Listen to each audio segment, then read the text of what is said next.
My absent father showed up again after 35 years and left me his whole fortune, instead of his wife and children.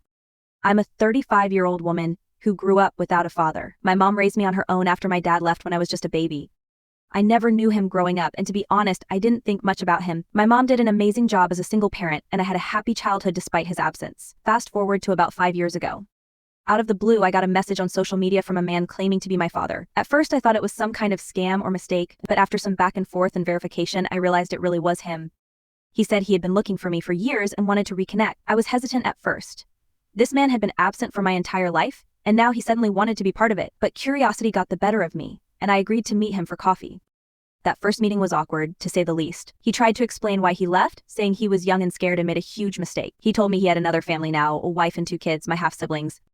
But he said he always regretted leaving me and my mom, and he wanted to make amends. Over the next few months, we started building a tentative relationship. We'd meet for coffee or lunch every few weeks and talk. He told me about his life, and I shared bits and pieces about mine. It was strange getting to know this man who was biologically my father but felt like a stranger. During one of our meetings, he mentioned that he had a successful business and had done well for himself financially. He hinted that he wanted to make things right with me, whatever that meant. I told him I didn't want or need his money, I just wanted to get to know him. Things were going okay for a while, but then I started noticing some red flags. Whenever I'd ask about meeting his wife and kids, he'd get evasive and change the subject. He always insisted on meeting in public places, never at his home. And sometimes he'd make comments comparing me to my half-siblings that made me uncomfortable. For example, he once said, "You're so driven and hard-working, not like my other kids. They've had everything handed to them and don't appreciate it." Another time he remarked, "You look just like me, much more than my other children do." It started to feel like he was trying to relive some idealized version of fatherhood with me, while keeping me separate from his real family. I started pulling back and our meetings became less frequent. The last time I saw him was about 6 months ago. He showed up looking stressed and agitated. He told me he had been diagnosed with terminal cancer and only had a few months left. I was shocked and didn't know how to react.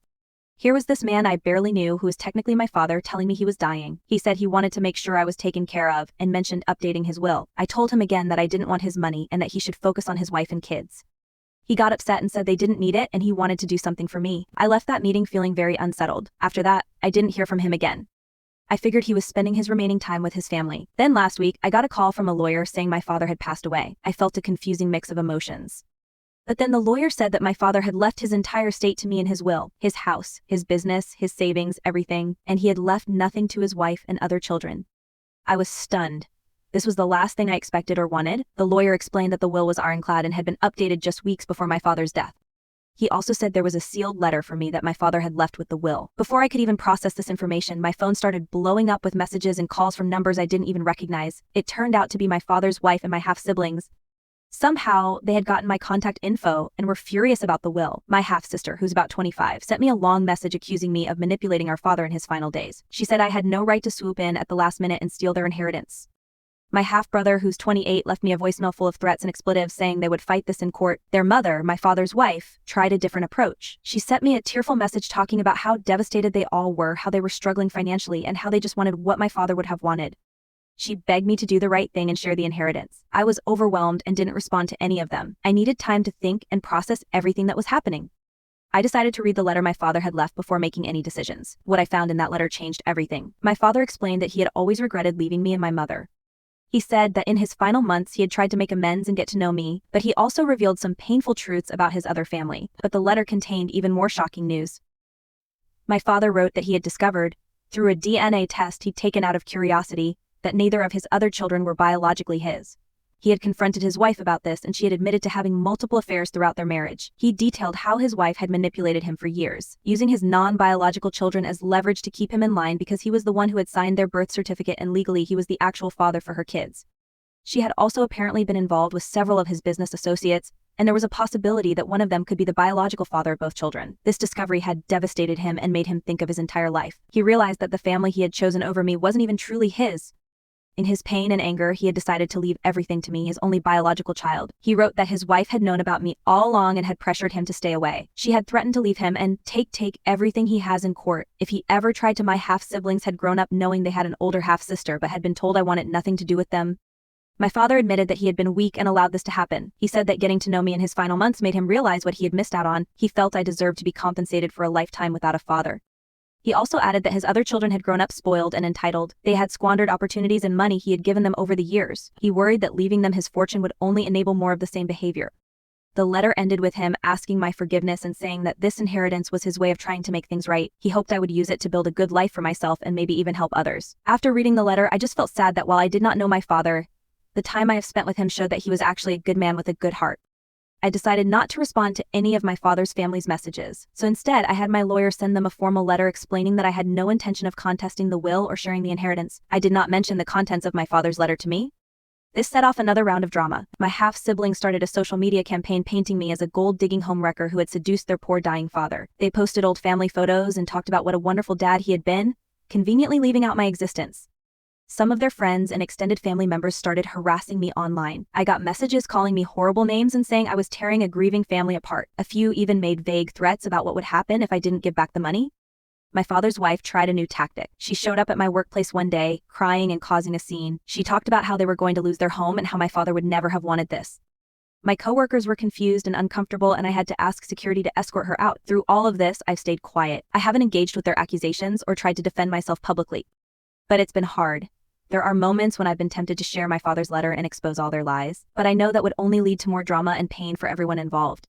I did reach out to my mom to tell her what was happening. She was shocked but supportive. She told me that my father had tried to come back when I was about 5 years old, saying he had made a mistake.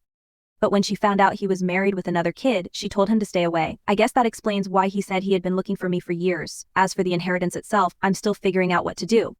The business my father left me is quite successful, but I know nothing about running it. I'm considering selling it and using the money to set up a scholarship fund for kids from single-parent homes. That feels like a way to honor both my mom's hard work in raising me and my father's final wishes. The house is another issue. It's in another state and much bigger and fancier than anything I'd ever want for myself. I'm thinking about selling it and donating a portion of the proceeds to a charity that supports families affected by cancer in memory of my father. My half-siblings are still threatening legal action, but my lawyer assures me they don't have a case. The will is solid and there's no evidence of any undue influence on my part. Still, I'm bracing myself for a long and ugly court battle if they decide to go through with it. I know I didn't do anything wrong here. I never asked for this money or tried to influence my father's decision, but I still feel conflicted about keeping it all when I know his other family is struggling. So Reddit, am I the asshole for refusing to share the inheritance with them, given everything that's happened? Update 1. Hey Reddit, it's been about 6 months since I last posted, and things have been a bit complicated. I'm still trying to wrap my head around everything that's happened since I inherited my father's estate. When I first got the news, I was in complete shock. But now that the dust has settled, I'm realizing just how complicated and stressful this whole situation has become. After my father's passing, I inherited not just his house and savings, but also his business. I had no idea how to run a business, let alone one as large and successful as his. My father's company was well established, with a lot of moving parts. Employees, contracts, clients, the work. I tried to step in and learn as much as I could, but it's been incredibly overwhelming. I've been getting harassed nonstop by my half-siblings and their mother. They've made it their mission to make my life a living hell. They're constantly sending nasty messages, spreading lies about me on social media, and even showing up at my workplace to cause scenes. The stress of dealing with them, combined with trying to manage a business I never wanted, has been taking a serious toll on my mental health. I've been seriously considering selling the business. It's not something I ever wanted or asked for, and I feel like it's more of a burden than anything else. But at the same time, I can't help but feel a sense of responsibility to the employees who rely on it for their livelihoods. I've been discussing my options with my lawyer, but it's a tough decision. As I mentioned in my last post, my half-siblings and their mother have been furious about my father leaving everything to me. Well, things have escalated. They've officially filed a lawsuit contesting the will, claiming that I manipulated my father in his final days and took advantage of his illness to get him to change his will. They're accusing me of elder abuse, saying that I isolated him from them and pressured him into leaving everything to me. Their claims are completely baseless, but it's still terrifying to be accused of something like that. My lawyer has been great, though. She's advised me to consider filing a countersuit for defamation given all the lies they've been spreading about me. I'm not someone who likes to get involved in legal battles, but at this point, I feel like I don't have a choice. When we finally had our first day in court, and it was a complete mess. Their lawyer presented a bunch of so-called evidence that was supposed to prove I manipulated my father. It was mostly just out-of-context messages and twisted interpretations of our conversations. I sat there feeling like I was in some kind of nightmare, watching as they tried to paint me as this evil, money-hungry person. But then, my lawyer presented the letter my father had left for me, the one where he explained why he had left everything to me, and revealed the truth about my half-sibling's paternity. The courtroom went silent as she read out loud the part where my father explained how he discovered that neither of his other children were biologically his and how his wife had manipulated him for years. It was like a scene out of a movie. The judge looked stunned. My father's wife, who had been sitting there with a smug look on her face, suddenly broke down in tears. She was called to the stand, and under pressure she admitted to having multiple affairs throughout their marriage. She even admitted that she had known about me all along and had pressured my father to stay away from me. My half-siblings were in complete shock. They stormed out of the courtroom, refusing to continue with the case. The judge dismissed their claims, ruling in my favor and stating that the will was valid and that there was no evidence of any undue influence or manipulation on my part. The case was officially closed, but the aftermath was anything but. After the trial, things got even more complicated. My half-siblings completely cut off contact with their mother. I heard that they were devastated by the news and felt betrayed by the woman they had always thought of as their mother. They'd been blaming her for everything that happened, and it seems like their relationship has been irreparably damaged. But that's not where the drama ended. I started receiving anonymous threats, both online and in the mail. People were telling me that I had destroyed a family and that I would pay for what I'd done. It was terrifying, and I didn't feel safe in my own home. I ended up setting security cameras to protect myself. As for the house and business, I've decided it's time to let them go. The house is in another state and is far too big for me. I've never felt any emotional attachment to it. I've made arrangements to sell it, and I'm planning to donate a portion of the proceeds to a charity that supports families affected by cancer, in memory of my father. The business was a harder decision, but I knew I couldn't keep running it. I just don't have the knowledge or the passion for it, and it was causing me so much stress. That's when something unexpected happened. After the trial, I was approached by one of my father's longtime business partners. He had been with my father since the early days of the company and knew everything there was to know about the business. He told me that he had been heartbroken by my father's passing and that he had been concerned about what would happen to the company. He made me an offer to buy the business from me, with the promise that he would keep all the current employees and continue to run it with the same integrity and care that my father had. I knew that selling to him would mean that the employees would be taken care of, and the company would be in good hands. After some negotiations, we finalized the deal. The business was officially sold, and I was able to walk away with a clear conscience, knowing that it was in good hands. I've since invested the money from the sale, and I'm planning to use it to build a life for myself that honors both my mother's hard work and my father's word peace. This whole experience was new to me, but I'm finally starting to feel like I can move on. I've learned a lot about myself, my family, and what it means to truly make peace with the past. Thank you to everyone who offered advice and support. It meant more than you know. Update 2. Hey everyone.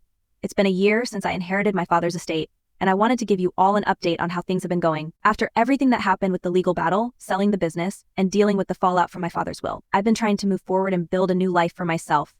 After selling the business and the house, I decided it was time for a fresh start. I moved to a new city where no one knew about my past, my father, or the drama with my half-siblings. I've been focusing on investing the money I received wisely.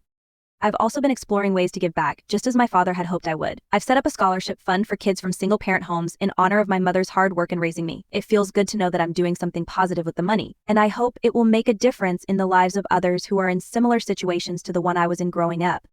Life has been quiet, and I've been enjoying the peace. But recently something happened that I wasn't expecting. I was at a hospital for a routine checkup when I ran into my half-brother.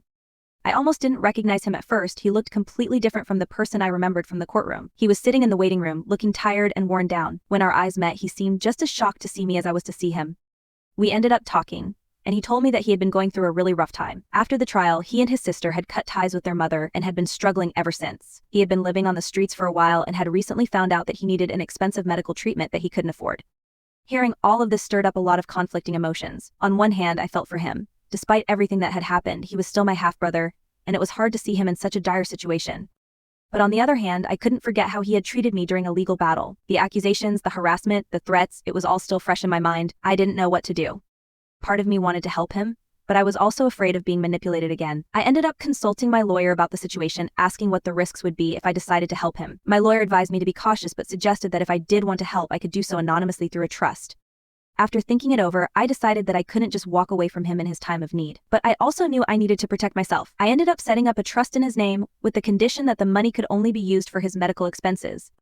This way I could help him without opening myself up to more drama or manipulation. I had my lawyer handle the details, and to this day, my half-brother doesn't know that I'm the one who set up the trust. I hope it helps him get the treatment he needs and that he can get back on his feet.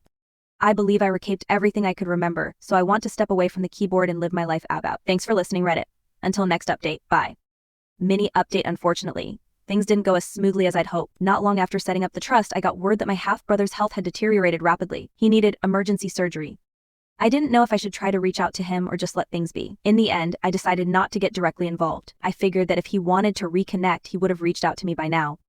But I did hear through some people that he made it through the surgery, but his condition is still touch and go. I hope he pulls through, but I'm also trying to maintain some distance for my own peace of mind. This will be my final update, and I want to thank everyone who has followed my story and offered advice and support. This past year has been one of the most challenging of my life. I'm planning to continue focusing on the positive, using the inheritance to build a better life for myself and to help others in need. I've learned that sometimes the best way to move forward is to let go of the past and focus on what you can do to make a difference in the present.